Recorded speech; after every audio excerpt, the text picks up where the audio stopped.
Dulu lutut saya selalu sakit bila berjalan. Tapi sekarang, saya dah bebas dari sakit lutut. Mari dengar sampai habis cerita ni. Saya dulu kalau nak bangun dari duduk, mesti rasa sengal yang mencucuk. Bila jalan lama sikit, lutut mula rasa ketat.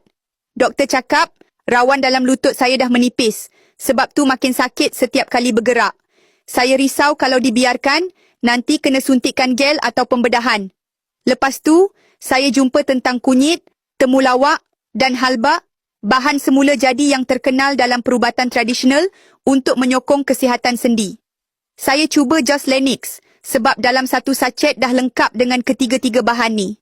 Kunyit bantu kurangkan bengkak dan keradangan, temulawak bantu kuatkan dan kurangkan tekanan pada lutut, dan halba bantu lancarkan peredaran darah ke rawan lutut. Lepas beberapa minggu, lutut saya makin ringan, boleh jalan jauh tanpa rasa sakit. Sekarang saya dah tak risau nak bergerak bebas. Kalau korang ada masalah sama, jangan tunggu sampai terlambat. Tekan beg kuning sekarang untuk cuba Just Lenix dan lindungi lutut sebelum makin haus.